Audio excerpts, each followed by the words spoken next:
تلميذات السنة الثانية بكالوريا بشعبة العلوم التجريبية في درس جديد بعنوان المعادلات التفاضلية. غادي نحاول نقسم الدرس إلى عدة أجزاء، وهذا الجزء رقم واحد. غادي نحاول نبداو بواحد التمهيد، ونعتبر الدالة f المعرفة على r بما يلي: f de x تساوي اكسبونسيال اثنان إكس. دونك السؤال الأول هو لنحدد علاقة بين f و f'. لتحديد العلاقة بين f و f' خص ضروري نحسبو f'. أول حاجة عندي f هي دالة قابلة للاشتقاق على r، إذا لكل x من r f' دو x تساوي، دونك هي المشتقة ديال اكسبونسيال جوج إكس اللي هي المشتقة ديال اثنان إكس في اكسبونسيال اثنان إكس، اللي غتساوي في الأخير اثنان اكسبونسيال اثنان إكس، يعني المشتقة ديال جوج إكس هي اثنان. بالملاحظة كنشوف أن اكسبونسيال جوج إكس هي التعبير ديال اف دي إكس، كيما هاد اكسبونسيال جوج إكس غادي نعوضوها اف دي إكس، دونك غنلقى اثنان اف دو إكس. نمر الآن إلى السؤال الآخر. دونك نفس السؤال السابق بالنسبة للدالتين جي و اش المعرفتين بما يلي: جي دو إكس تساوي ناقص 3 اكسبونسيال جوج إكس، و اش دو إكس تساوي 0.5 اكسبونسيال اثنان إكس. نفس السؤال بمعنى نحاول دائما نلقاو العلاقة ما بين ديك الدالة والدالة المشتقة ديالها، يعني ما بين الجي والجي بريم، وهنا ما بين اش و اش بريم. دونك كنلاحظوا ان الداله جي والداله اش هما دالتين قابلتين للاشتقاق على ار. دونك غادي نحاول نبدا بالداله جي، نحسب لها الداله المشتقه ديالها. دونك لكل اكس من ار جي بريم دو اكس تساوي، دونك هي المشتقه ديال هذا التعبير هذا ناقص 3 اكسبونسيال جوج اكس، ناقص 3 ثابته نخليها وندير المشتقه ديال اكسبونسيال جوج اكس. من بعد المشتقه ديال اكسبونسيال جوج اكس راه كنا استعملناها في السؤال السابق، هي اثنان، دونك ناقص 3 اثنان اكسبونسيال جوج اكس. مزيان. دونك هنا دابا صافي تقريبا حسبنا الداله المشتقه، ولكن نحاولوا نلقاو العلاقه ما بين الجي بريم و الجي. الجي بريم و الجي، بالنسبه للجي هي شكون؟ جي دو اكس هي ناقص 3 اكسبو جوج اكس، بمعنى هاد ناقص 3 دونك الضرب هو تبادلي، نقدر نحيد هاد الاقواس، دونك ندير اثنان على برا بوحدها، اثنان ضرب ناقص 3 اكسبونسيال جوج اكس. وهذا هو التعبير ديال من؟ هذا التعبير ديال جي دو اكس، وبالتالي نكتب في الاخير تساوي اثنان جي دو اكس، اثنان جي دو اكس. عادي بسيط. دابا إلا حسبنا الداله المشتقه غنلقاوها هي هذه. حنا بغينا نخرجوا من هذا التعبير ديال الجي، ساهله. هاد اثنان غنخليوها هي الاولى، وهاد ناقص 3 في الاكسبو غنعوضو بالتعبير ديال جي دو اكس. عوضنا بالتعبير ديال جي دو اكس. نمرو نفس الطريقه نديروها الى الداله اش.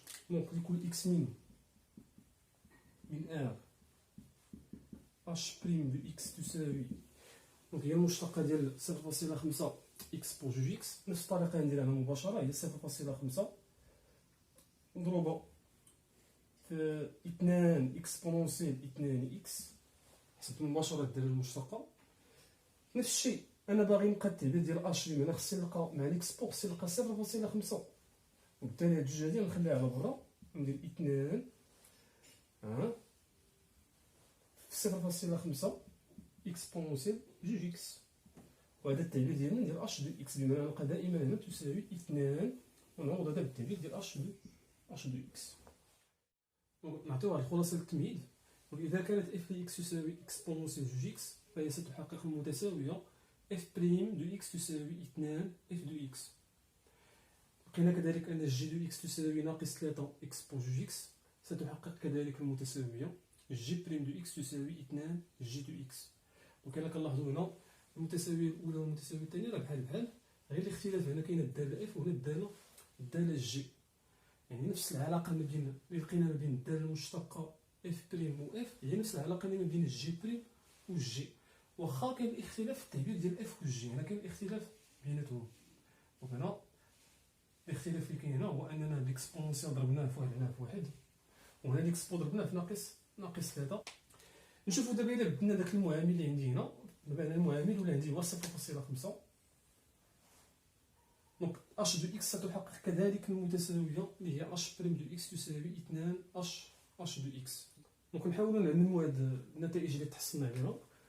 دونك غادي نعتبر الداله نسميوها على سبيل المثال ايكغيك القابله للاشتقاق على ار. لدينا y دو اكس، دونك هاد الداله معرفه ب y دو اكس تساوي، دونك قلنا هاد العدد اللي كنضربو في ليكسبو واخا كنغيرو، هنا كان واحد هنا ناقص 3 هنا 0.5، كنلقى ديما ان هاد المتساوي ان هاد التعبير هذا كيحقق لي المتساوي على هاد الشكل هذا. وبالتالي هاد العدد واخا يكون كيتغير غادي نسميوه مثلا بصفه عامه هو عدد حقيقي الفا. كنعطيو الفا عدد حقيقي، يعني نعرفو من بعد ياك. دونك الفا اكسبونسيال.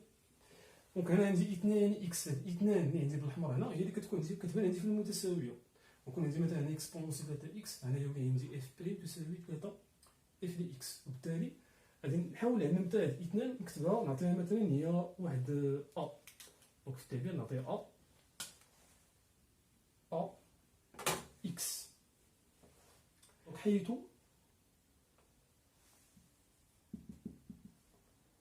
عدد حقيقي، والفا اعتبرت هنا حتى هو كذلك عدد حقيقي.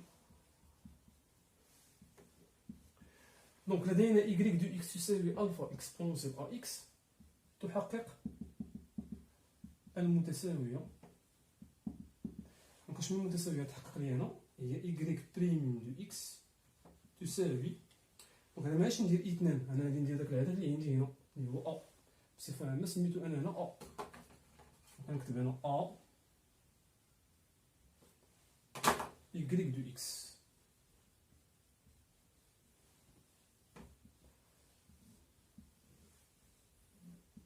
اذا نفرض مثلا نعتبروا واحد المعادله، الان غادي نعتبروا المعادله. دونك نسميها y بريم دو x تساوي ا y دو x ذات المجهول الداله y. دونك المعادله y بريم دو x تساوي ا y دو x ذات المجهول الداله y. دونك هاد المعادله هادي كتحقق لي جوج ديال الامور هنا ياك. اول حاجه المجهول ديالها هو عباره عن داله عدديه. ثاني حاجه المعادله تحتوي على احد المشتقات ديال هذيك الداله اللي هي المشتقه من الرتبه الاولى.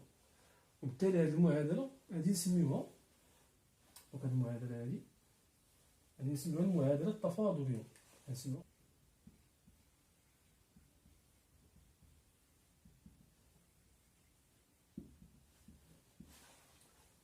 وبما ان المعادله تحتوي على المشتقه الاولى للداله y، دونك نقدروا نسميو هذه المعادله التفاضليه ونعطيو الصفر ديالها دونك من الرتبه الاولى. دونك المعادله التفاضليه من الرتبه الاولى.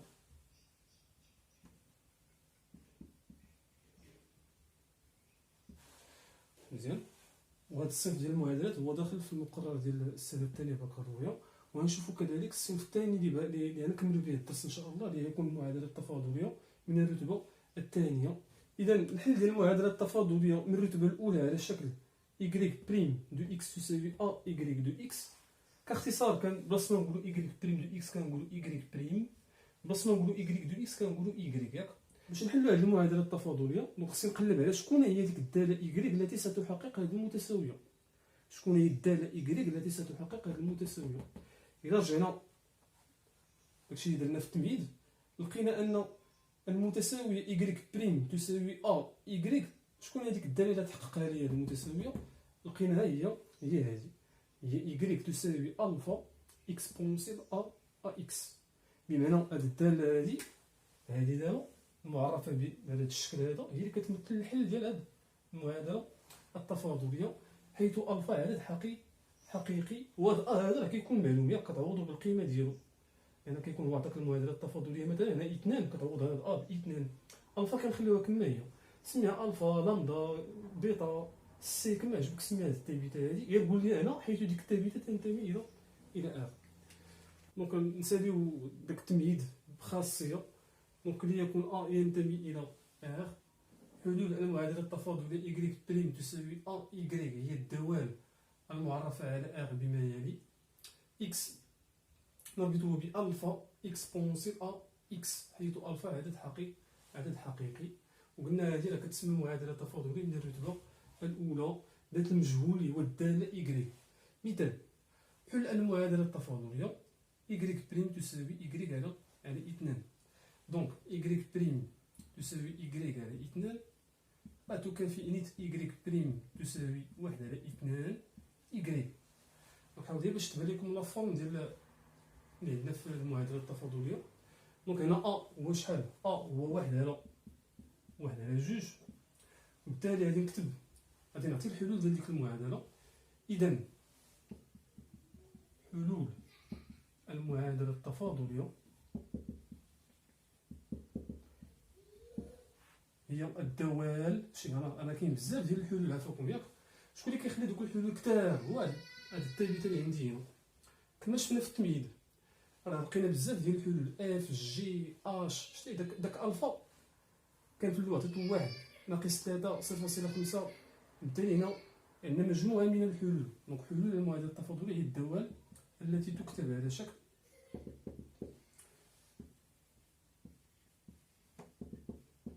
دونك اكس نربطه بالفا اكسبونسيال ا اكس في الخاصيه ا اكس. قلنا هنا هو شحال؟ هو 1 على 2. بالتالي هنا ندير 1 على 2 اكس، حيث ضروري نعرف لي هاد الفا هذا، حيث الفا ينتمي الى ار. نمروا الان الى بعض الملاحظات. دونك نشوفوا الملاحظه الاولى. دونك مجموعه حلول المعادله التفاضليه تسمى او هي تسمى الحل العام للمعادله، الحل العام للمعادله التفاضليه. للمعادله بس نقولوا مجموعه الحلول ديال المعادله التفاضليه، نقدروا نقولوا مباشره الحل العام للمعادله التفاضليه. دونك الملاحظه الثانيه، دونك كل حل من مجموعه حلول المعادله التفاضليه يسمى الحل الخاص، يسمى الحل الخاص للمعادلة التفاضلية. إذن هنا جوج ديال المصطلحات هنا اللي هو الحل العام والحل الخاص. الحل العام لأن قلنا فاش كنعطيو، فاش كنستعمل مثلا الخاصية هادي راه كتعطينا الحل العام ديال المعادلة التفاضلية y بريم تساوي ا y. أما إلا بغا هو الحل الخاص بمعنى هو كيقلب غير على واحد الحل من بين دوك الحلول أو من بين ديك مجموعة الحلول اللي كاينة هنا. وكيفاش كنلقاو هذا الحل الخاص؟ في الحالة ديال المعادلة التفاضلية من الرتبة الأولى، الحل الخاص هو الذي يحقق الشرط البدئي. دونك كيعطيك واحد الشرط، باش نعرفوا هذاك الحل من بين دوك المجموعة ديال الحلول غنعرفوا عن طريق داك الشرط الذي يحققه. وهذاك الشرط البدئي غالبا هو كيكون على الشكل y ديال واحد العدد x0 يساوي y0. دونك هذاك الشرط كيتعطى لك هو في التمرين، كتوظف هذا الشرط هذا باش تلقى هذاك الحل الخاص. مسألة بسيطة هنا بالنسبة للحل الخاص، هو شي حاجة تطبيقية فقط. نحاولوا دابا نمروا إلى الخاصية جوج، نسميو هذه خاصية واحد. خاصية جوج نشوف واحد النوع آخر، واحد الصنف آخر من المعادلة التفاضلية من الرتبة الأولى. دونك خاصية جوج حل المعادلة التفاضلية على الشكل، ودائما هي من الرتبة الأولى ياك، غير الصنف ديالها مختلف شوية. هنا غيكون y بريم تساوي ا y، هادي بحال اللي كنا درنا في الخاصية واحد ياك. هنا كنزيدو لها واحد العدد حقيقي اللي هو بي، يعني زائد بي، بحال قلنا في الخاصيه الاولى كنعتبروا ان هذا بي هذا يساوي زيرو. الان غادي نعتبروا بصفه عامه هذاك بي هو عدد حقيقي بشرط هنا ان هذا خصو يكون كيخالف الصفر. دونك ليكون ا و بي عددين حقيقيان حيث ا يخالف الصفر، حلول المعادله التفاضليه بمعنى الحل العام للمعادله التفاضليه y بريم تساوي ا y زائد بي هي الدوال المعرفه بما يلي x نربطها ب الفا اكسبونسيال ا اكس، شي تقريبا بحال الحل السابق، راه بحال شتي غير هنا الاختلاف بما ان هنا كاينه ديك زائد بي، هنا غادي نديرو واحد ناقص بي على ا، يعني دابا هي اللي كتزاد لينا في ذاك الحل، حيث دائما هذا الفا هو عدد حقيقي. مزيان. دونك هنا ناخذ واحد المثال، حل المعادله التفاضليه y بريم تساوي 2 y ناقص 1. دونك مجموعه حلول المعادله التفاضليه y بريم تساوي 2 y ناقص 1 هي الدوال المعرفة بما يلي. دونك اكس نربطها ب، هنا خصنا نرد البال لا فورم ديال هذه شنو هي y بريم تساوي ا y زائد بي. مزيان. شكون هو ا هنا؟ ا هو 2 ياك، ا هو 2، انت غنشوف ا هو 2 بي زائد بي، رد البال زائد بي، وبالتالي هنا بي هو ناقص 1، ديما دير داك زائد ناقص 1 باش يبان لك مزيان. شتي دونك هنا كاين عندي ناقص 1 وبالتالي بي هي ناقص 1. صافي هذا لقيتي القيمه ديال ا، لقيتي القيمه ديال بي. شنو كدير هنا؟ كنجي لا فورم ديال الحل العام اللي هي الفا اكسبونسيال ا هو شحال هو 2، دونك 2 اكس ناقص، نكتب ناقص وندير بي على ا ياك، بي على ا. دونك بي على ا بمعنى ندير ناقص 1 على 2، دونك ناقص 1 على 2. عاد شويه في المره الاولى باش ما تخطرش، هي ناقص بي على ا، وديك الساعه بسط. يلاه دابا ناقص دونك ندير مباشره هنا زائد، حيث الفا ينتمي الى ار، وبالتالي كنكون جاوبت على الحل ديال المعادله التفاضليه. هنا كنكونوا صافي سالينا الحل ديال المعادله التفاضليه من الرتبه الاولى. دونك شفنا فيها جوج ديال الخاصيات، كيفاش كنحلوا المعادله التفاضليه على شكل y بريم تساوي ا y، وكيفاش كنلقاو الحل العام ديال المعادله y بريم تساوي ا y زائد بي. بقى لي دابا نديرو واحد التمرين نزيد لكم فيه شي سؤال ديال الحل الخاص الذي يحقق الشرط البدئي. اذا التمرين حدد حل المعادله التفاضليه 3 y بريم ناقص 2 y تساوي 0 والذي يحقق الشرط البدئي y 0 يساوي 1. اذا انا كنلاحظ ان هذه المعادله التفاضليه غتكون من الرتبه الاولى. واش عرفت؟ لان هذه معادله مجهوله هو y، الداله y معرفه بالمشتقه الاولى فقط، بمعنى من الرتبه الاولى. وانا من الرتبه الاولى قريت جوج ديال الاصناف، قريت الصنف اللي هو y بريم يساوي ا y، وقريت الصنف الثاني اللي هو y بريم تساوي ا y زائد بي. وبالتالي انا ضروري خصني نشوف اشنو الصنف عندي انا في هذا التمرين هذا. الوغ غنبدا بهذه المعادله، نلقاها تكافئ معادله اخرى على احدى الاصناف اللي عندي هنا. دونك غادي نبداو. اول حاجه ردوا البال معايا فوقكم، هو ما بغاش حلول المعادله او مجموعه حلول المعادله، رد بالك بغا حل المعادله التفاضليه الذي يحقق الشرط البدئي. والشرط البدئي هو عطاه لينا، شتي بمعنى بحال كيقول لك حدد لي الحل الخاص. وبالتالي باش نلقى الحل الخاص ضروري خصني ندوز من المرحله ديال الحل العام. كنلقى الحل العام يعني بزاف ديال الحلول، وديك الساعه كنخدم داك الشرط البدئي اللي عطا ليا باش نخرج منه هذاك الحل الخاص اللي هو y. دونك نبداو على بركه الله، نديرو مجموعه الحلول اللي هي الحل الخاص. كتبها لكم كاع هنا، لنحدد الحل العام للمعادله التفاضليه، نسميها او باش مبقاش نعاودها كل ساعه. دونك 3 y بريم ناقص 2 y تساوي 0. هذه الخطوه الاولى. دونك المعادله او ستكافئ نحاول قلنا نكتبوا على احدى الاصناف اللي عندي هنا. دونك غندي كلشي للطرف الاخر، نحاول نبسط هذا الشيء. دونك 3 إيكغيك بريم تساوي 2 إيكغيك تكافئ إيكغيك بريم غتساوي لي 2 على 3 إيكغيك. وبالتالي هذه كتكتبيها على الصنف الاول. هو شحال هذا؟ يعني هذه باش نديرو الحل ديال هذه المعادله على هذا الشكل هذا غنرجعو للخاصيه رقم 1. صافي غنقول هنا اذا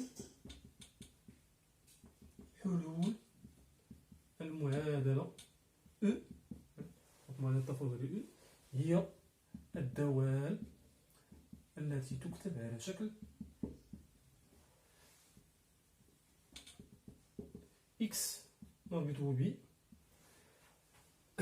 الفا اكسبونونسيال ا اكس. هنا شكون هو؟ جوج على 3، بمعنى ندير هنا 2 على 3 اكس، حيث الفا عدد حقيقي. هنا غنوقف ساليت لابارتي الاولى. صافي لقيت الحل هنا شتي. دابا غادي نوظف جا الدور ديال الشرط البدئي. نوظف الشرط البدئي باش نلقى الحل الخاص. دونك ندير واحد النجمه اخرى باش يبان لكم المراحل. نحدد الحل الخاص. اشنو سمى لي الحل الخاص؟ شكون هو داك الشرط البديهي؟ ديك الداله شنو سماها هنا؟ إيكغيك. راه في التمارين يقدر يقول لك مثلا حدد الحل ديال المعادله التفاضليه، ياك كتكون هنا إيكغيك ياك، والذي يحقق الشرط البديهي يقدر يدير لك مثلا هنا اف لي صفر تساوي 1. بمعنى هذاك الحل الخاص سميه اف. يكون دار لك مثلا هنا جي، الحل سميه جي بما انه دار لي انا هنا إيكغيك صفر.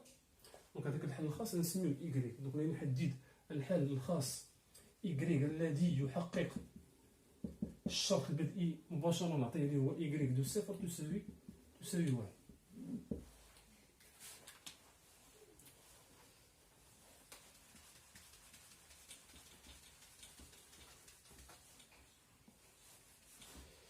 إذا قلنا باش نلقاو الحل الخاص ديما ربطنا مع الشرط البدئي. دونك بما أن إيكغيك هو حل للمعادلة أو، راه إيكغيك هذا هو حل للمعادلة أو، إذا راه غادي يكون هو حل من بين دوك الحلول اللي كاين عندي في الحل العام. بمعنى إيكغيك راه بالضرورة يكون كيتكتب على الشكل هذا اللي هو اللي لقينا في هنا، لقينا في الحل العام. إذا إيكغيك راه هي مجموعة الدوال التي ستكتب على شكل ألفا اكسبونونسيال 2 على 3 إكس، حيث ألفا ينتمي إلى R. مزيان. اش بقى لي دابا هنا؟ نوظف داك الحل الخاص. ولدينا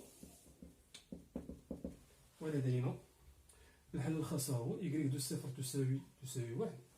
ولدينا إيكغيك صفر يساوي 1 سيكافئ أن، وكنستعمل دابا هذا التعبير اللي لقيت هنا. دونك إيكغيك دي صفر بمعنى إكس غادي نعوضوها بزيرو، وبالتالي يبقى لي هنا ألفا اكسبونونسيال 2 على 3 في زيرو اللي هي نيت زيرو. مباشرة نكتب زيرو هنا غيساوي لي شحال؟ 1. دونك اش نعاودوها بشويه. داك الحل العام اللي عندنا كنوظفوا عليه داك الشرط البدئي بمعنى إيكغيك دو صفر. دونك هاد إكس هذا غنعطيه صفر، غنلقى ألفا اكسبونونسيال صفر. شحال غيساوي لي؟ قال لي هنا غيساوي 1. شتي هنا غنلقى معادله المجهول ديالها هو ألفا. ديما هكا كنديرو، ديما كنلقاو مجهول هو ألفا اكسبونونسيال زيرو هو 1، بمعنى أن ألفا يساوي لي في الأخير يساوي لي 1. وبالتالي كنديرو الاستنتاج. وبالتالي الحل الخاص إيكغيك للمعادلة أو الذي يحقق الشرط اللي هو إيكغيك دو صفر يساوي 1 هو هذاك الحل هو الدالة إيكغيك المعرفة بما يلي إكس نربطها ب، كنعاودو نرجعو داك الحل العام وبلاص ألفا كنعطيو القيمة اللي لقيتها 1، بمعنى هي 1 في الإكسبو. مباشرة هي الإكسبو جوج على 3 إكس. صافي، هذا هو الحل الخاص. دونك كما كتلاحظوا هنا الحل الخاص ما خصوش يكون مكتوب الدلالات ديك الثابته ديك الفا، ما خصهاش تكون عندي انا هنا، يعني خص يبقى القيمه ديال ديك الفا التي تحقق داك الشرط البدئي. وبالتالي هنا كيسالي الجزء الاول. غادي ندير عاوتاني الجزء رقم 2، وغادي نحاول ندير في الجزء الثاني البقيه ديال الدرس اللي بقات لينا، اللي هي معادله تفاضلي من الرتبه الثانيه.